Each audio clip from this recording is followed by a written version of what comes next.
Hello guys, welcome to today's episode on hospitality review. In today's episode, we're going to discuss about teamwork.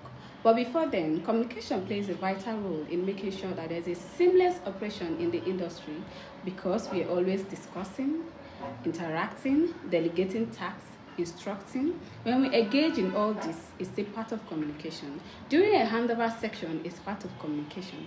An intercom conversation with a guest or a colleague is still part of communication. During a menu parade is still part of communication. So there is no such thing like information overload because communication is not always enough. We have various channels in the industry that communication can be passed across through team briefing, general meeting, and brief. We're going to discuss about team briefing. Team briefing is a section established to disseminate information to employees in an organization in which wide range of issues are being discussed to keep the employee informed so that they can be effective in discharging their official obligation. We have two types of team briefing, which is the local team briefing and the general team briefing. The local team briefing is when a departmental manager or a supervisor is trying to brief his staff, while the general team briefing is when the general manager is addressing the entire workforce. One of the objectives of team briefing is to promote informative efficiency and official ethics of an organization, and to make sure that everyone on the team is well motivated and working towards shared goals. One of the purposes of team briefing is to share information, to clarify expectations, addressing challenges, and fostering accountability.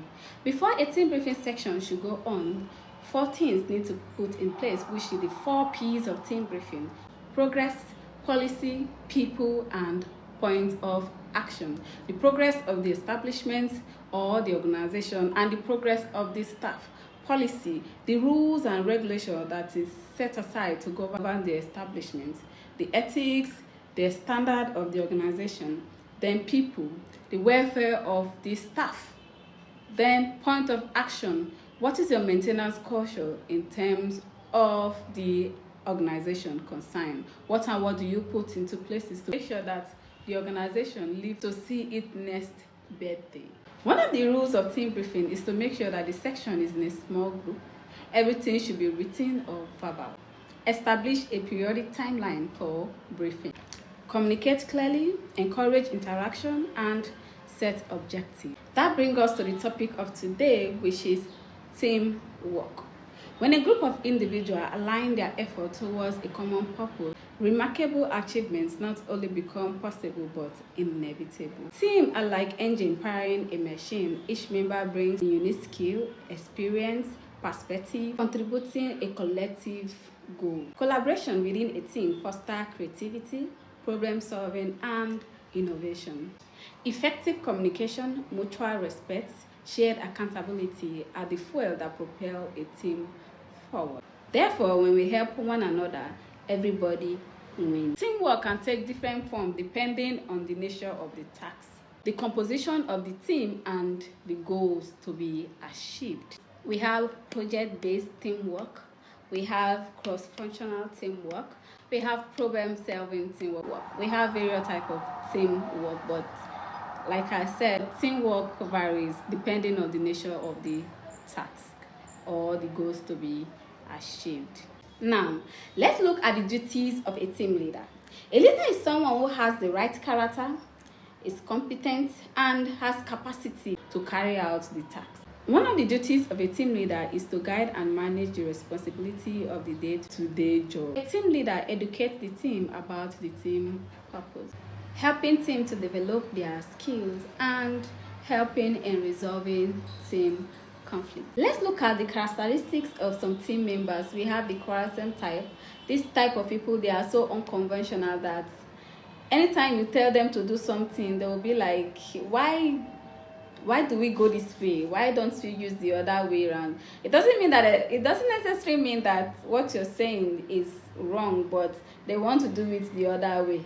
Those are the unconventional people. I had somebody like that back then in secondary school, and it was my cousin. This person is so unconventional that anytime you ask him to do something, he will be arguing with you. There's a day he was arguing with one of our teachers back then in secondary school, like, We know this guy is known for things like that.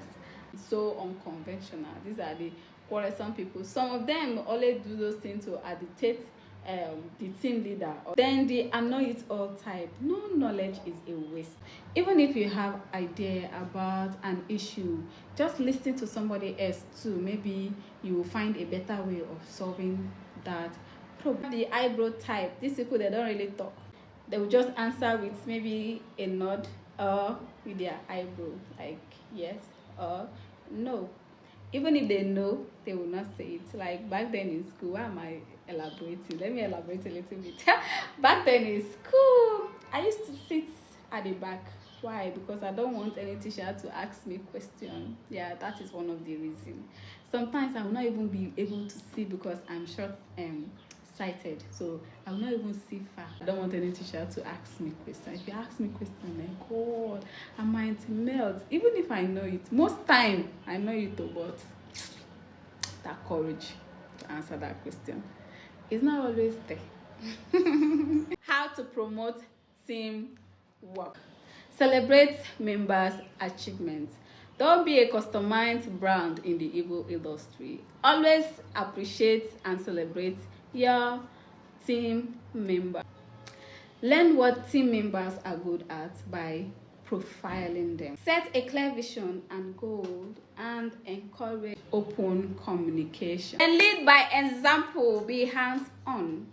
A good leader must be hands-on. Show example. Lead by example.